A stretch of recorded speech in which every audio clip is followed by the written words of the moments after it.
ইল্লাল্লাহ লা ইলাহা ইল্লাল্লাহ আসমানের মালিক যেই আল্লাহ জমিনের মালিক সেই আল্লাহ লা ইলাহা ইল্লাল্লাহ লা ইলাহা ইল্লাল্লাহ হায়াতের মালিক যেই আল্লাহ মওতের মালিক সেই আল্লাহ লা ইলাহা ইল্লাল্লাহ ইল্লাল্লাহু ইল্লাল্লাহ ইল্লাল্লাহু ইল্লাল্লাহ নেই কোনো মাবুদ আল্লাহ ছাড়া আর নেই কোনো মাশুক আল্লাহ ছাড়া আরশ কুরসি লৌহ কলম এই নামেতে পাগল পারা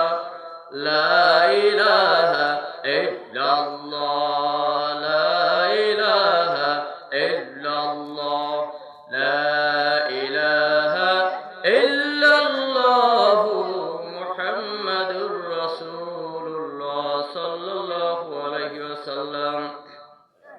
উপস্থিত আজকে দক্ষিণ রমজানপুর বেসু হালাদার বাড়ি মসজিদ কর্তৃক আয়োজিত ওয়াজ মাহফিলের সভাপতি জনাব আলহাজ শাহাবুদ্দিন সাহেব, উপস্থিত সম্মানিত উলামা একরাম, উপস্থিত দিনদার পরহেজগার মুসলমান ও পর্দার আড়ালের মা ও বোনেরা, আল্লাহ রাব্বুল আলামিন আমাদেরকে দুনিয়ায় পাঠাইছে শুধুমাত্র তার গোলামি করার জন্য, অন্য কোনো কাজের জন্য সে আমাদেরকে পাঠায়নি। আমরা যে এই ওয়াজ মাহফিলে আজকে আসতে পারছি, যারা এটা আমাদের জন্য একটা বড় নিয়ামত। আপনারা দুনিয়ার দিক তাকালে দেখতে পারবেন আজকে ওয়াজ মাহফিল চলাকালীন সময়ে কেউ কেউ গানের আড্ডার ভিতরে লিপ্ত হয়ে গেছে, কথা ঠিক কিনা ঠিক? কেউ কেউ জুয়ার আড্ডায় লিপ্ত হয়ে গেছে, কেউ কেউ বেগানা নারী পুরুষ গল্প গুজবের ভিতরে লিপ্ত হয়ে গেছে, কেউ কেউ হাসপাতালের ভিতরে ছটফট করতে আছে, কেউ কেউ চায়ের দোকানে চায়ের আড্ডায় ফালতু পেশালে মগ্ন হয়ে গেছে। কিন্তু আল্লাহ সুবহানাহু ওয়া তাআলা আপনাকে আমাকে যাবতীয় গুনাহ কাজ থেকে বাঁচিয়ে এই জান্নাতি বাগানে বসার মতো, কোরআন ও হাদিসের আলোকে দু চারটা কথা বলার মতো সুযোগ দান করলেন। সেজন্য আল্লাহ সুবহানাহু ওয়া তাআলার কাছে শুকরিয়া জানাই আলহামদুলিল্লাহ। আমার মাওলা যদি ইচ্ছে করতেন আপনাকে আমাকে একটা বেজির রুহের ভিতরে ঢুকিয়ে দিলে আপনি আর আমি একটা বেজির বাচ্চা হয়ে দুনিয়ায় জন্মগ্রহণ করতাম, কথা ঠিক না ঠিক? আমার আল্লাহ যদি চাইতেন আপনার আমার রুহটাকে একটা গরুর রুহের ভিতরে ঢুকে দিতেন, তাহলে আপনি আর আমি দুনিয়ার বুকে একটা গরুর বাচ্চা হয়ে জন্মগ্রহণ করতাম। যদি একটা সাপের রুহের ভিতরে ঢুকে দিত, তাহলে আপনি আর আমি একটা সাপের বাচ্চা হয়ে দুনিয়ায় জন্মগ্রহণ করতাম। কিন্তু যে সুবহানাল্লাহ তাআলা আপনাকে আমাকে গরু না বানাইয়া, ছাগল না বানাইয়া আশরাফুল মাখলুকাত বানাইছেন, সে আল্লাহ সুবহানাল্লাহ তাআলার দরবারে জোরে সোরে সমস্বরে সবাই শুকরিয়া জানান আলহামদুলিল্লাহ। আমরা আল্লাহ তাআলার বান্দা, তিনি আমাদের শুধু সৃষ্টি করেছেন তার বندگی করার জন্য, কথা ঠিক কিনা? কিন্তু দুনিয়াতে আসার পরে দেখা যায় আমরা আল্লাহ তাআলার আইন ভুলে গেছি। আল্লাহ তাআলা কোরআনুল কারীমে বলেন, ফামান তাবিআ হুদায়া ফালা খাউফুন আলাইহিম ওয়ালা হুম ইয়াহজানুন। আমার কোরআনের আইন, আমার কোরআনের শাসন যারা মেনে চলবে তাদের জন্য কোনো ভয় নাই, তাদের জন্য কোনো চিন্তা নাই। বলুন সুবহানাল্লাহ। ওটা দুনিয়ার মানুষ সব, কোন দেশের সরকার যদি এই কোরআন দিয়ে দেশ পরিচালনা করে, এই দেশে চোরের ভয় থাকবে না, ডাকাতের ভয় থাকবে না, সন্ত্রাসীর ভয় থাকবে না, মারামারির ভয় থাকবে না, কাটাকাটির ভয় থাকবে না। ক্ষমতা পাইয়া একে অন্যের নামে মিথ্যা মামলা দিয়া জীবনটাকে ধ্বংস করার কোনো সুযোগ পাবে না। প্রত্যেকটা মানুষের ভিতরে শুধু একটা ভয় থাকবে, সেটা হলো আল্লাহ তাআলার ভয়।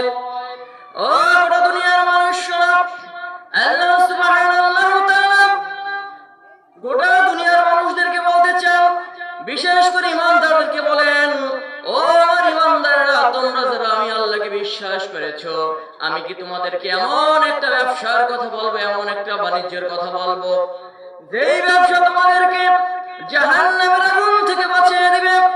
আজকে আমরা দক্ষিণ রমজানপুর বেসুল হাদার বাড়ি কর্তৃক আয়োজিত ওয়াজ মাহফিলের সকল শ্রোতা যদি আল্লাহর কাছে বলি, আল্লাহ সেই ব্যবসাটিকে আল্লাহ তাআলা 1415 বছর আগে বলেছেন, সেই ব্যবসাটা হলো সর্বপ্রথম আমি আল্লাহর প্রতি ঈমান আনতে হবে, আমার রাসূলের প্রতি ঈমান আনতে হবে। আমি তোমাকে যে জীবন দিয়েছি, যে মাল দিয়েছি, তা দিয়ে আমার দ্বীন প্রতিষ্ঠা করার জন্য সংগ্রাম করতে হবে, জিহাদ করতে হবে। আল্লাহ সুবহানাহু ওয়া তাআলা বলেন, আপনারা দুনিয়ার মানুষরা আমার দ্বীন জমিনে প্রতিষ্ঠা করতে গেলে অনেক বাধা আসবে, অনেক বিপত্তি আসবে, অনেক নিপীড়ন আসবে, অনেক যন্ত্রণা আসবে, কিন্তু তোমাদের কোনো ভয় নেই। ওয়া কানা হাক্কান আলাইনা নাসরুল মুমিনিন। কোন মুমিন বান্দা বান্দী যদি আমার দ্বীন জমিনে প্রতিষ্ঠা করার জন্য বিপদে পড়ে যায়, তাকে সাহায্য করা আমি আল্লাহর জন্য ওয়াজিব হয়ে যাবে। সুবহানাল্লাহ। আর দুনিয়ার মানুষরা আল্লাহ সুবহানাহু ওয়া তাআলা এই দ্বীন জমিনে প্রতিষ্ঠা করার জন্য যদি সংগ্রাম করতে হয়, সংগ্রাম করার জন্য যদি জীবন দিতে হয়, জীবন দেওয়ার জন্য, রক্ত দেওয়ার প্রয়োজন হয়, রক্ত দেওয়ার জন্য কে কে রাজি আছেন? নারায়ে তাকবীর, নারায়ে তাকবীর, নারায়ে তাকবীর। আল কোরআনের আলো ঘরে ঘরে জ্বালো। আপনারা দুনিয়ার মানুষরা এই আল্লাহর কোরআনের আইন এই জমিনে প্রতিষ্ঠা করার জন্য আমরা তো জীবন দিব। আল্লাহ সুবহানাহু ওয়া তাআলা আমাদের কাছে যে নবী পাঠিয়েছে, শেষ নবী পাঠিয়েছে, সে যখন নাকি আরবি তেলাওয়াত করত, তখন আরবের কিছু কিছু কবি সাহিত্যিকরা এসে বলল, হে মুহাম্মদ, তুমি যে আরবি ইবারত বানাইয়া বানাইয়া তেলাওয়াত করো, এমন আরবি ইবারত বানাইয়া বানাইয়া আমরা তেলাওয়াত করতে পারি। আমার নবী বলল, কবি সাহিত্যিকরা শোনো, শুধু তোমাদের কেন, পৃথিবীর গোটা দুনিয়ার কোন মানুষের পাপের ক্ষমতা নাই এরকম আরবি ইবারত বানানোর মতো। আরবের কবি সাহিত্যিকরা বলল, আমাদেরকে একটা আরবি আয়াত দেন, তার আগে কি হবে পিছে কি হবে আমরা তা মিলাইয়া দিব।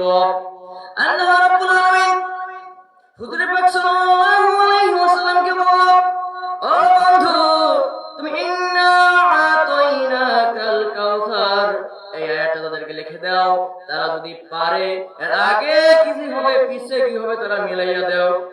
আরবের বড় বড় কবি সাহিত্যিকরা ওই কোরআনটা লিখে নিয়ে গেল, সবাই মিলে চিন্তা গবেষণা করলো, আমরা যদি এর আগে এবং পরে কিছু মিলাইতে না পারি, আমরা মুহাম্মাদের কাছে ছোট হয়ে যাব, মুহাম্মাদের কাছে কোনোভাবে ছোট হওয়া যাবে না।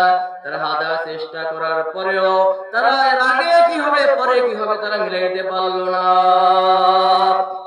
আরবের বড় বড় কবি সাহিত্যিকরা সবাই একত্রিত হয়ে বলল, চলো যার উপরে এরকম সুন্দর সুন্দর আরবি ইবারত নাযিল হয়, আমরা সবাই মিলে তাকে এক নজর দেখে আসি।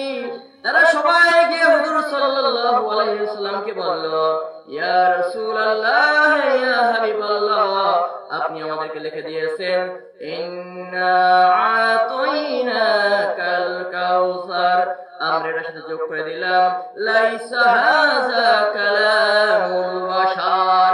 এর অর্থ হলো, নবী আপনি যে আরবি ইবারত তেলাওয়াত করেন, এটা দুনিয়ার কোন মানুষ তো দূরে কথা মানুষের বাবার ক্ষমতা নেই, এটা সব আল্লাহ তাআলার গ্রন্থ। আমরা আরবের বড় বড় কবি সাহিত্যিকরা ঘোষণা করলাম, আমরা যেহেতু এই কোরআনের ভিতরে কোনো ভুল বের করতে পারলাম না, আমাদের পরে যত বড় বড় কবি সাহিত্যিক আসবে এই কোরআনের ভিতরে কোনো ভুল বের করতে পারবে না। আল্লাহ সুবহানাহু ওয়া তাআলা আমার নবীকে বলল, বন্ধু, তুমি তাম দুনিয়ার মানুষদেরকে ডেকে চ্যালেঞ্জ করো, তোমরা যদি কোরআনের ভিতরে কোনো ধরনের সন্দেহ করো, এই কোরআনের সূরার মতো অন্য একটি সূরা বানাইয়া দেখাও।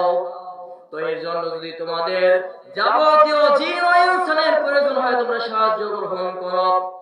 আর দুনিয়ার মানুষরা, পৃথিবীর বুকে যত বড় বড় কবি সাহিত্যিক আছেন, সব কবি সাহিত্যিকরা কিন্তু বই শুরুতে লেখে, আমার বইয়ের ভিতরে কোনো ধরনের ভুল ত্রুটি হয়ে থাকলে আমাদেরকে জানাবেন, পরবর্তীতে আমরা সংশোধন করে দিব। কথা ঠিক না বে ঠিক?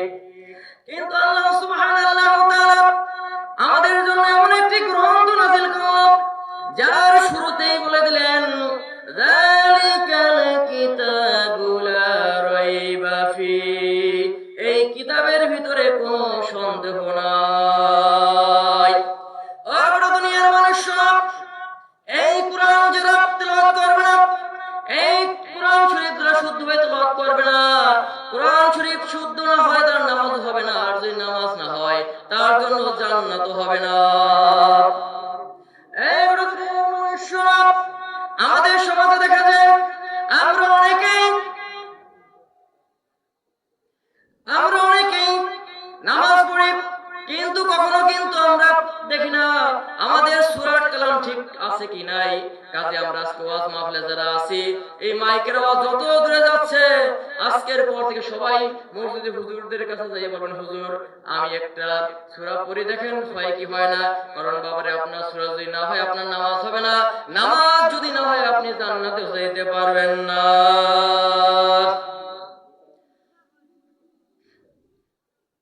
যে আলোচনা হলো, আল্লাহ সুবহানাহু ওয়া তাআলা আমাকে আপনাকে সকলকে আমল করার মতো তৌফিক দান করুন। আপনারা সবাই আমার জন্য দোয়া করবেন, আল্লাহ সুবহানাহু ওয়া তাআলা আমার জীবনটা যেন তার দ্বীনের পথে কবুল করে নেয়। আর আমি আপনাদের জন্য দোয়া করি, আল্লাহ তাআলা আপনাদের মূল্যবান জীবনটা যেন এই দ্বীন ইসলামের জন্য কবুল করে নেয়। আমিন। আসসালামু আলাইকুম ওয়া রাহমাতুল্লাহি ওয়া বারাকাতুহু।